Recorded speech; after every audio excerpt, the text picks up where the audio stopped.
with another episode of Parenting Teens today. I'm your host, Adam Episcopo, and today we have a financial guru that we're going to be lucky to speak to, the one and only Scott Yamamura. He's an author of Financial Epiphany, an expert in communication and design. He's even done a little skateboarding back in his day, and we're excited to talk to you, man, and hear what you've done for your community and all the great things you're doing. Thanks, Adam. So good to be here. Let's go. Awesome.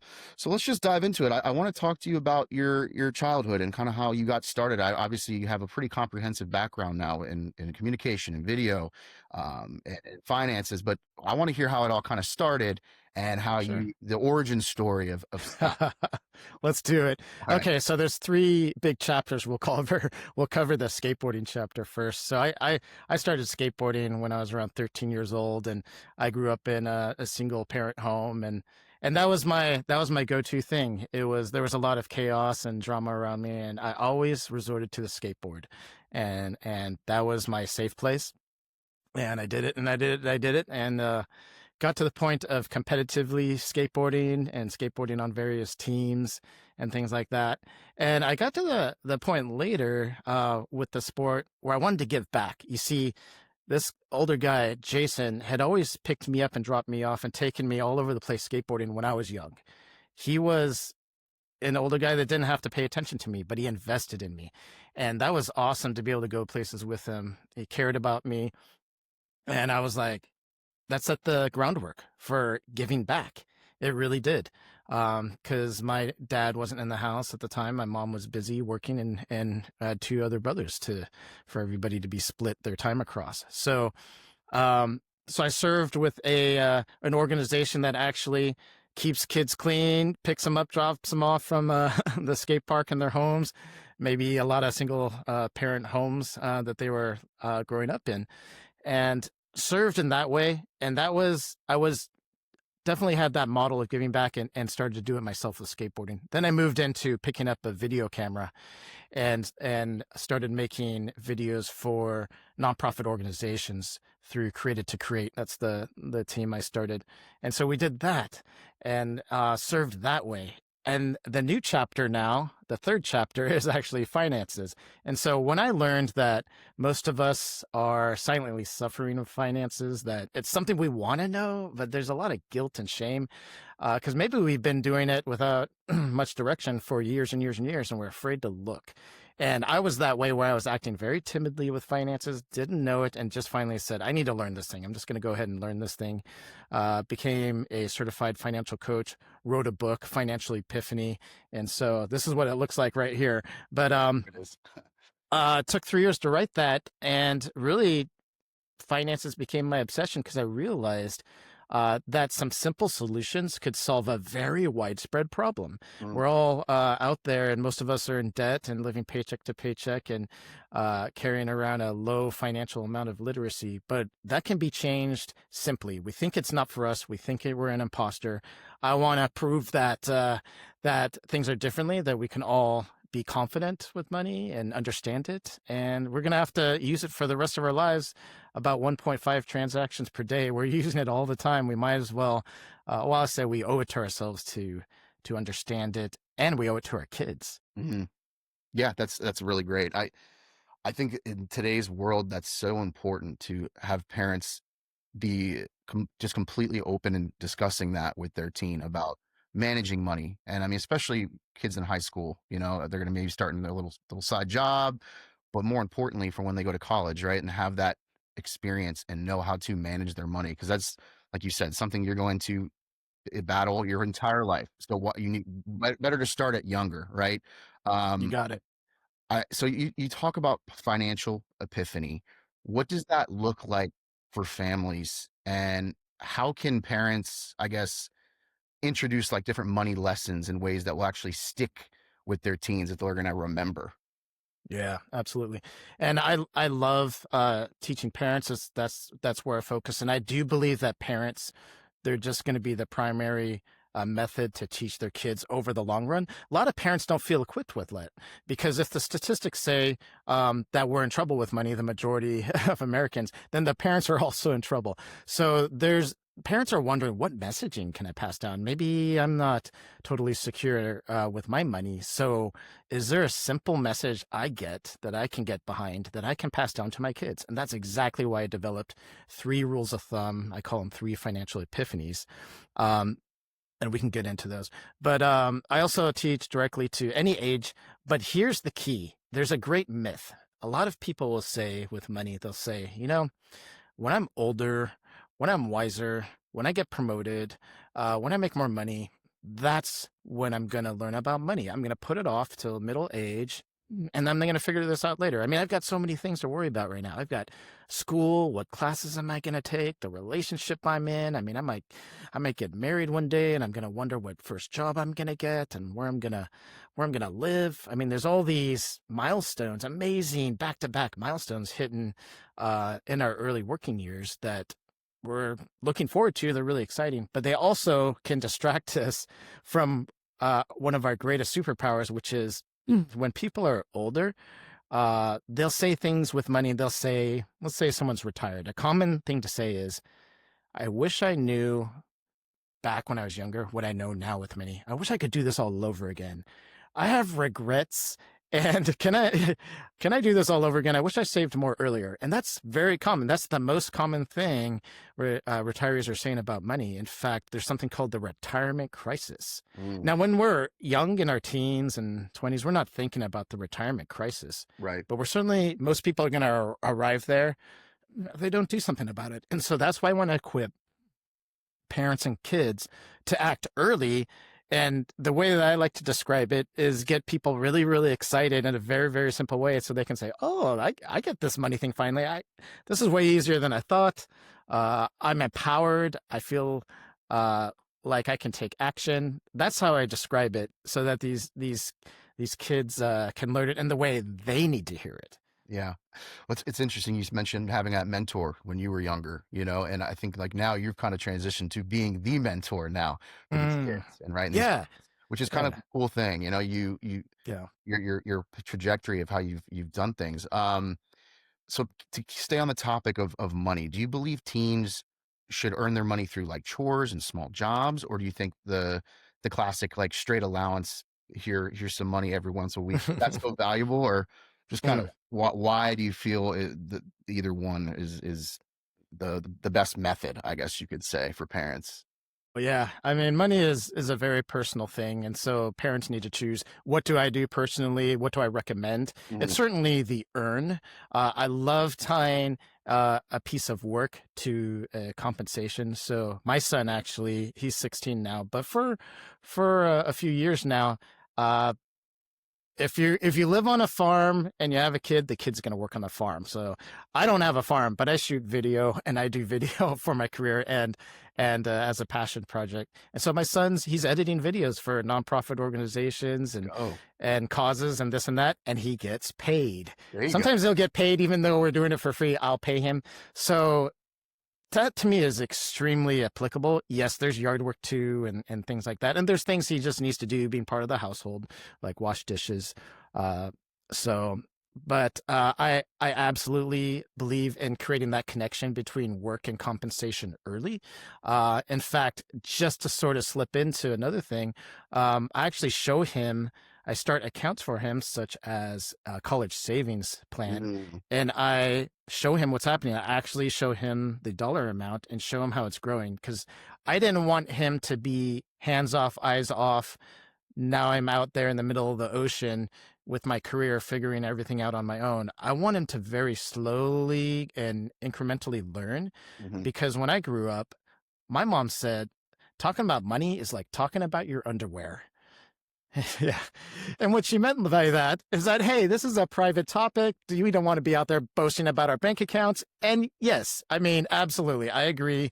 Don't tell people how much, you make or what's in your account. But the other side of it is, if we don't talk about money and how to use it, Mhm. which is what I do, then we're all silently suffering. We think we're looking around, looking at everybody's electronics, cars, homes, vacations, Facebook and Instagram lives, and we're thinking everybody has it together, but everybody is in debt, and we're trying to put our best foot forward.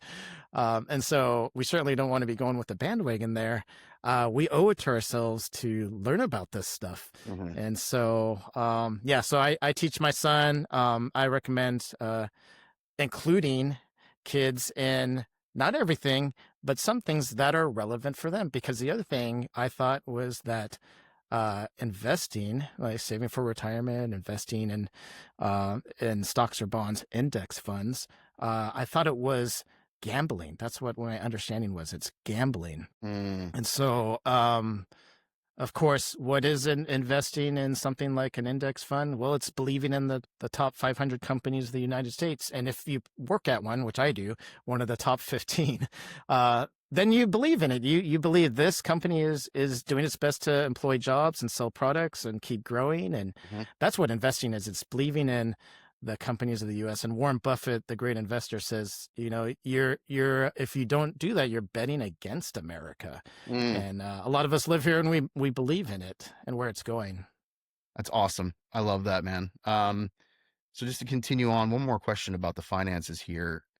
What's the best way for parents? I know you kind of mentioned this already, but we're getting some examples, but what's the best way for parents to help their teens set financial goals? Like you mentioned, like saving for a car or for college, but also while still giving them that freedom to be able to enjoy their money, right? And be able to still spend it on things they like.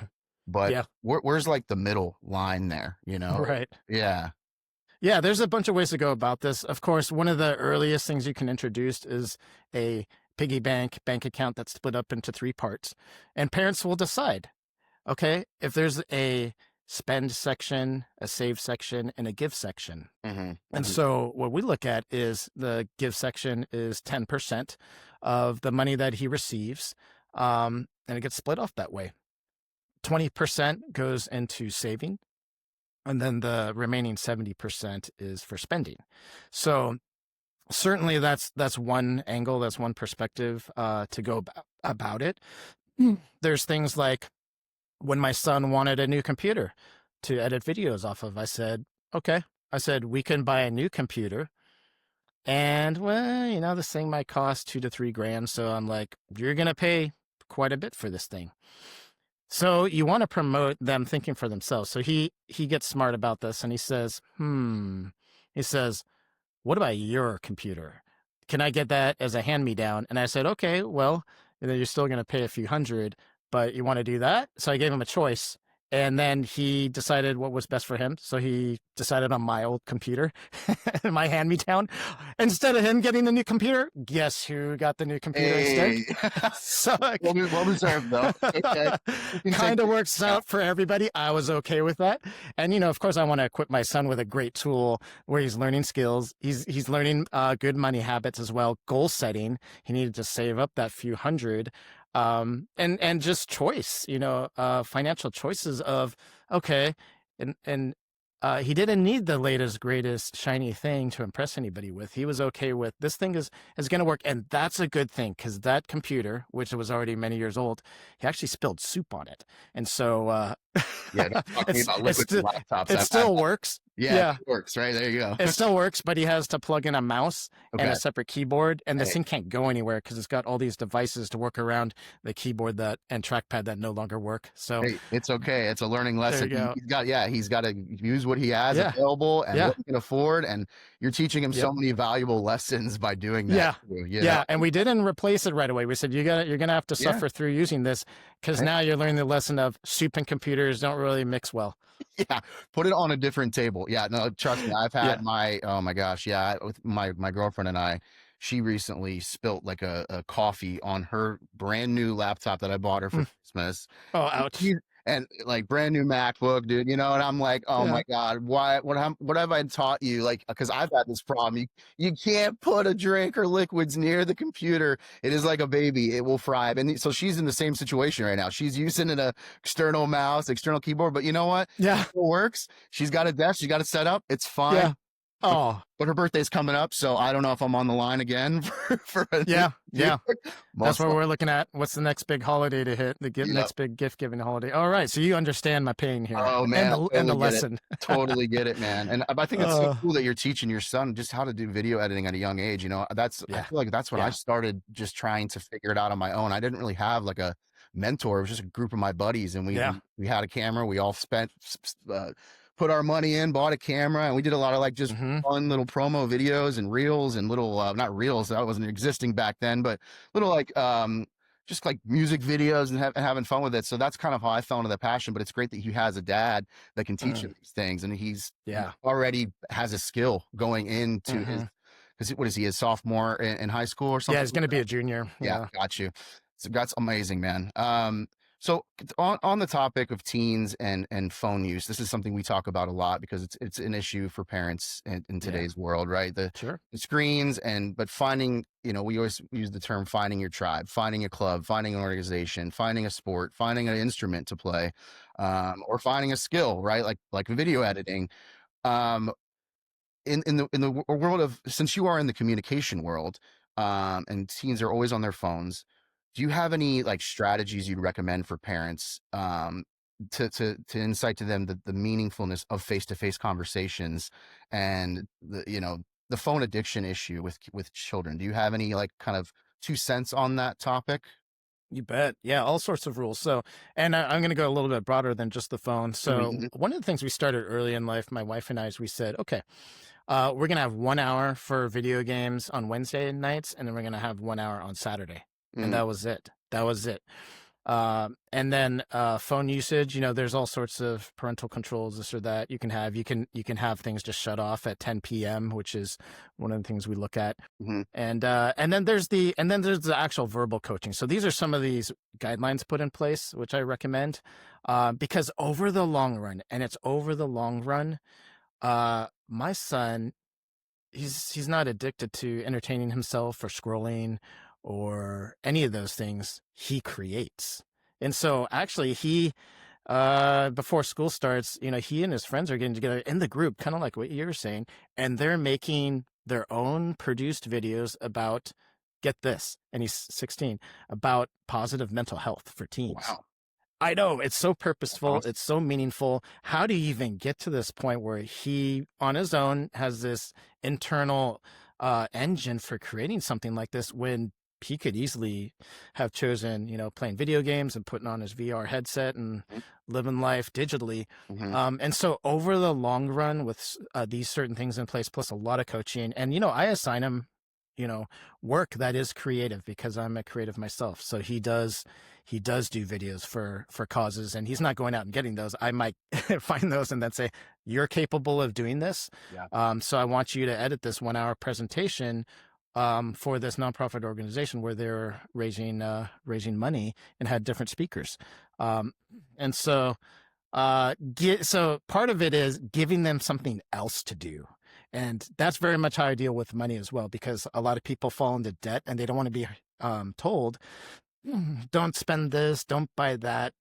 That's what we need to do, most of us. But instead, I give them the positive. I Mm, tell them, you're like an athlete. You're like an athlete with money. You're like an athlete with your creativity. You have this potential, and we're gonna train on this thing because you're gonna score big in this way if we put our time over here instead. So another parallel is like saying, let's say someone is getting bad grades in high school, mhm, and the coach tells them you can't play football because your grades are too low. mhm. And so you tell them, get your grades up, and then you can play too.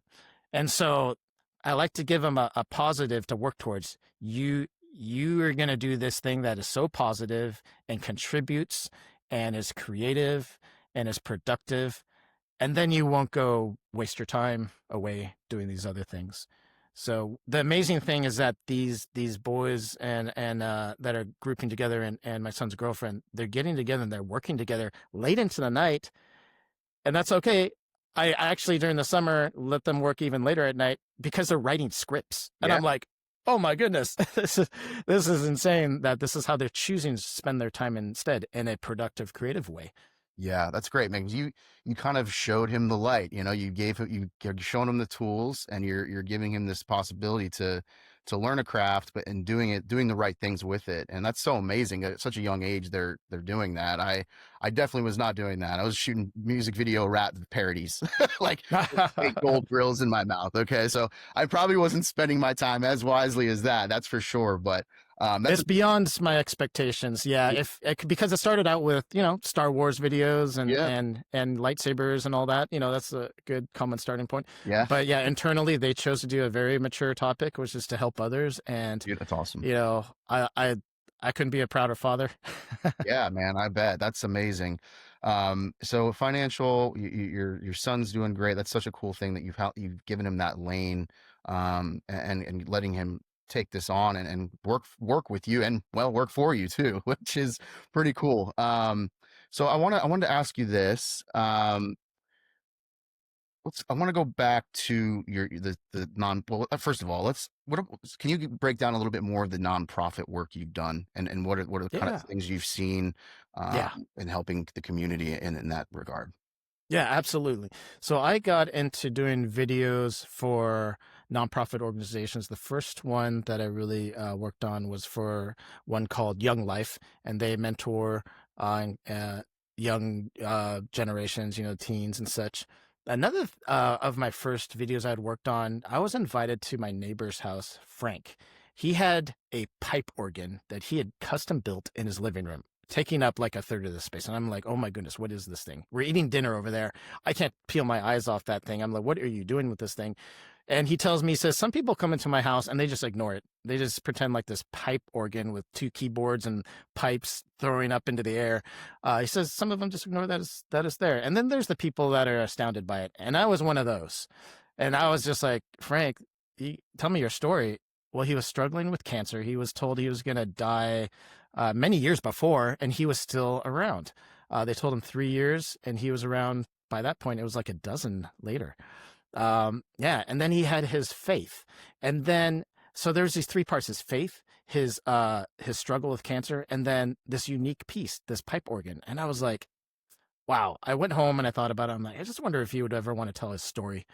And I was like, he seems kind of introverted. I don't think so. Hmm. One day a coworker comes to me and he shows me this amazing inside of a Catholic church, and it's just vaulted ceilings and stained glass and pipe organs at both ends, and just the most amazing structure. I'm like, wow, that's pretty incredible. This reminds me of Frank. Let me just go to Frank and I'll ask him if he wants to do this video. So I go over, I knock on his door, and I ask him, and I say, would you be interested? And oh, by the way, like, you play the pipe organ at your church? Like, what church do you go to? And he said the very church that the other person did. This amazing, they call it a photographer's delight. And I was like, I think I'm supposed to work on this thing. Yeah, We shot it. Yeah, we shot it. And we were all ready to go. And the incredible thing about the timing was he did pass away from the cancer. It caught up with him.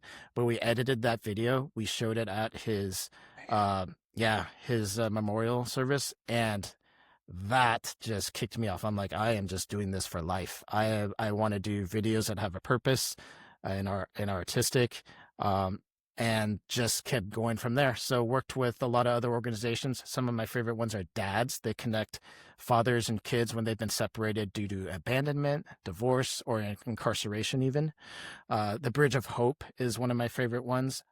They build schools, churches, and clinics in Sierra Leone, West Africa. And so my family and I, we went there a few months ago.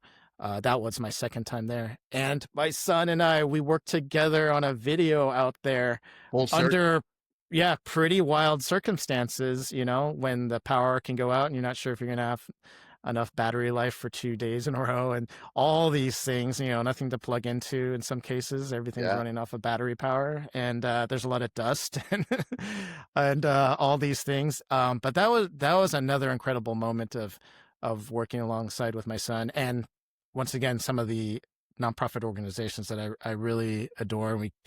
I have a relationship with them and keep outputting videos for them.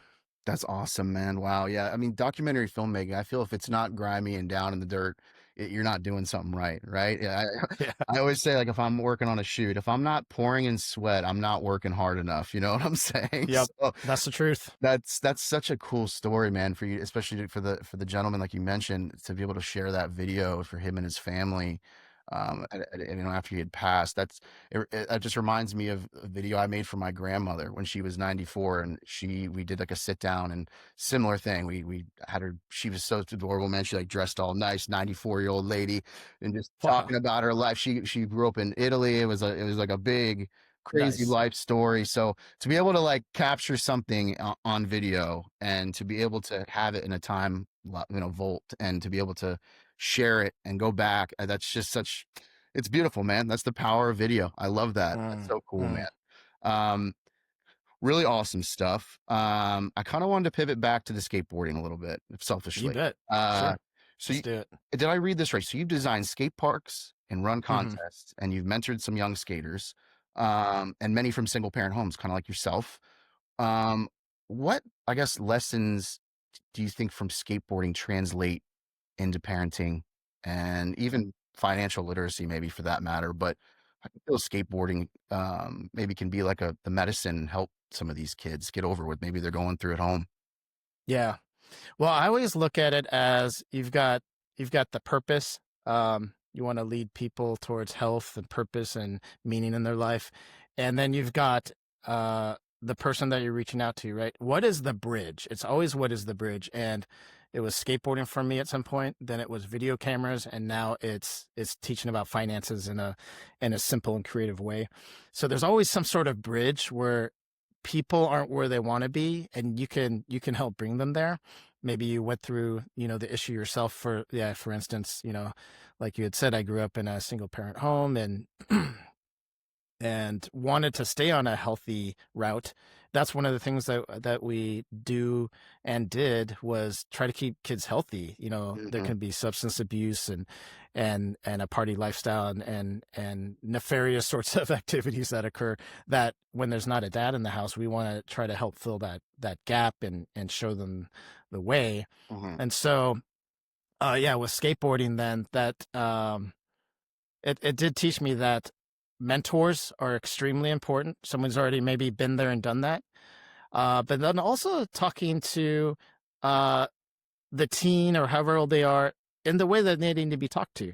And I have a little story to parallel that. Hmm. When I started playing t-ball, now my dad was around and in the house up until I was 10 or so, and he he was told, your kids aren't going to be able to play t-ball unless you coach. There's no more coaches. There's nobody to lead a team. So he said, all right. He jumped on.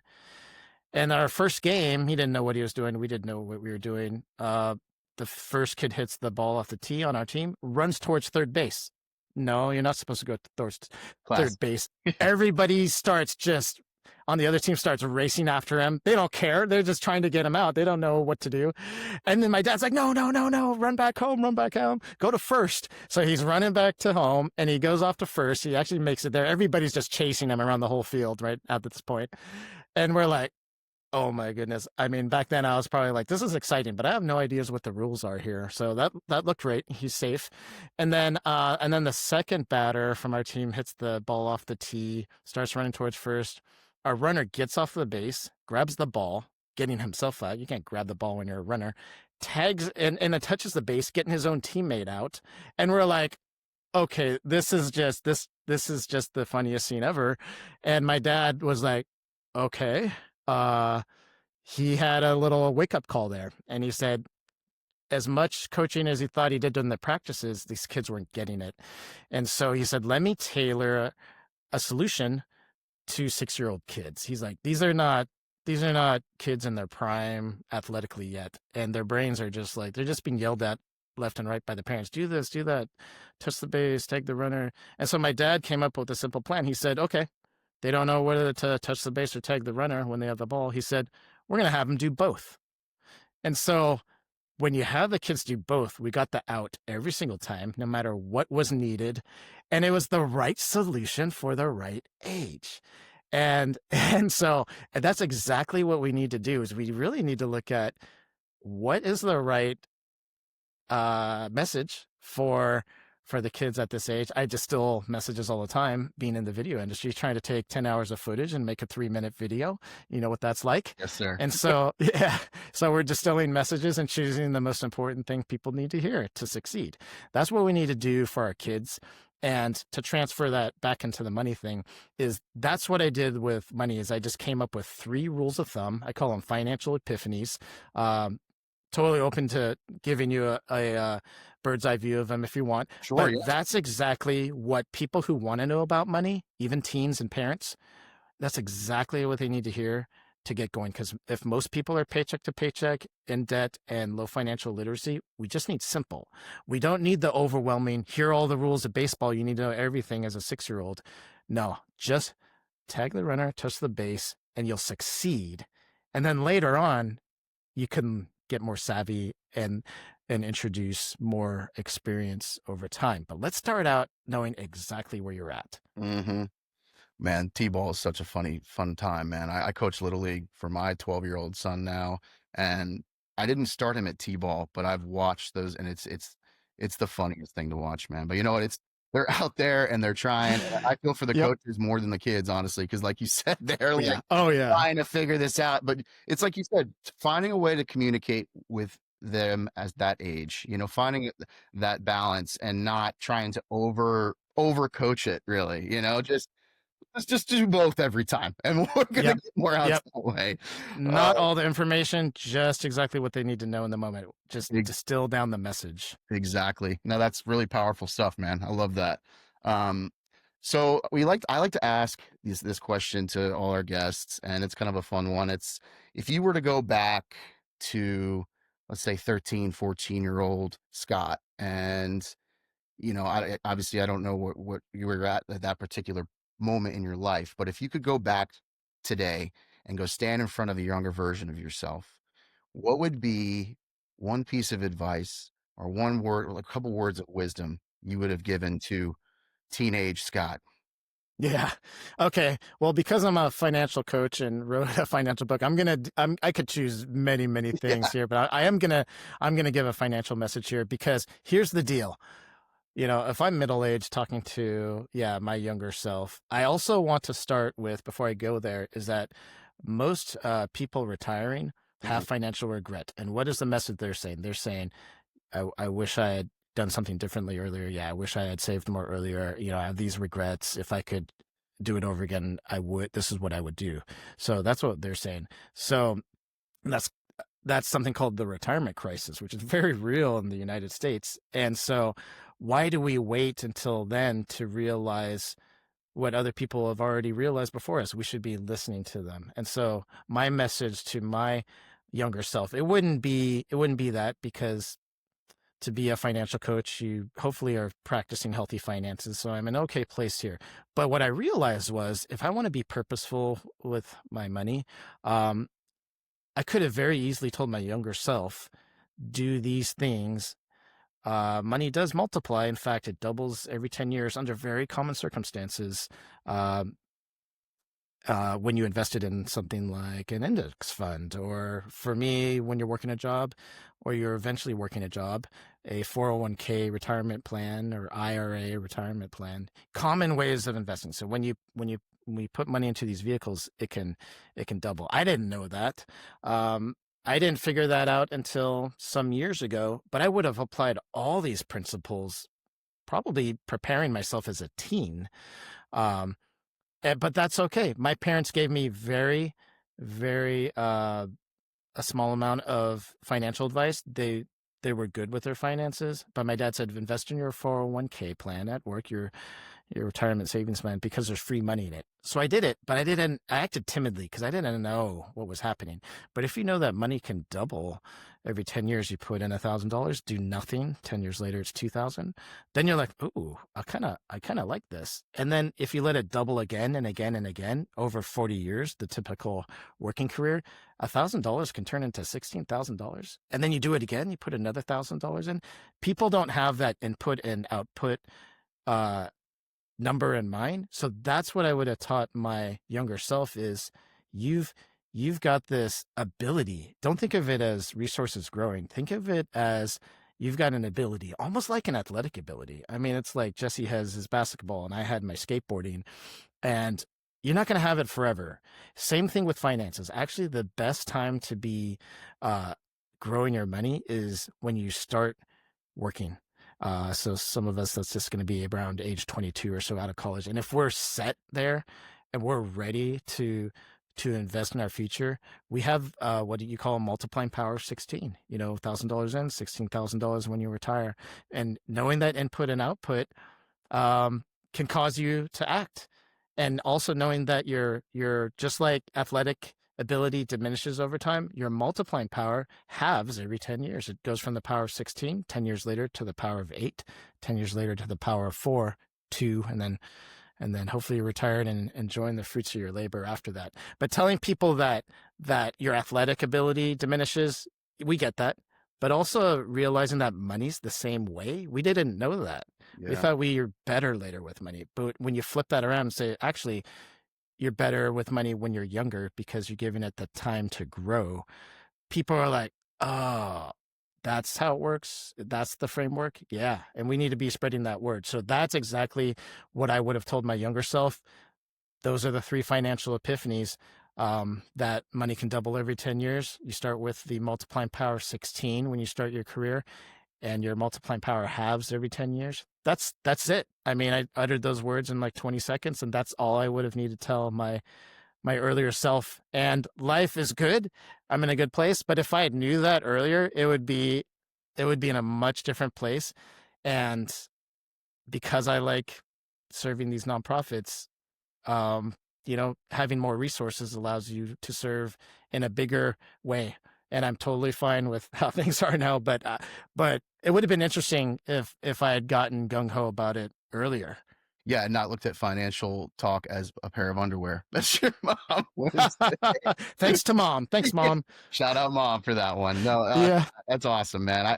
I think you've shared a lot of great stuff. I think this just the financial helping with financial planning and helping with that at a young age, and parents feeling okay and open to talk to their teens about that is so important, especially nowadays. I mean, it's always been important, but especially nowadays with how money can be so frugal and how, like you said, people are kind of nervous to talk about it. It's kind of like that elephant in the room. Like you just feel a little bit Yeah. nervous of bringing it up, but you got to talk about it. You got to put it out there, and you got to plan and come up with a strategy. And doing that at the younger age, it's going to serve them so much more well down the road, right? Yeah. And so that's awesome, Scott. I really appreciate your time. Where can people find your book, Financial Yeah. Epiphany? Can they buy it online, or give us like the That's rundown right. where you can find stuff for you? Yeah. The easiest place to go to is the website, financialepiphany.com. Best place to go. The book is available to be purchased at any retailer. You can click there and see what the different retailers are. There's a free download there if you're wondering, how do I get out of debt? Or how do I start a retirement account? Or how much should I save for retirement? That downloads on there. The link to this podcast is gonna be on there. And then if you have questions, you want to reach out directly, I check all my emails and respond to them. So the contact page is on financialepiphany.com as well. Beautiful. Scott, the financial guru, appreciate you, man. Appreciate your time today. You shared a lot of valuable information for our audience. And like I said, our audience is usually parents and teens. And so this is just all really valuable information for them to take with them and to start instilling these lessons into their own teens and their own kids. So really thank you for your time again. And people would definitely got to go check out your book, check out the website. But yes, thank you again so much for your time, Scott. Thanks, Adam. Good to be here. Yes, sir. Thank you.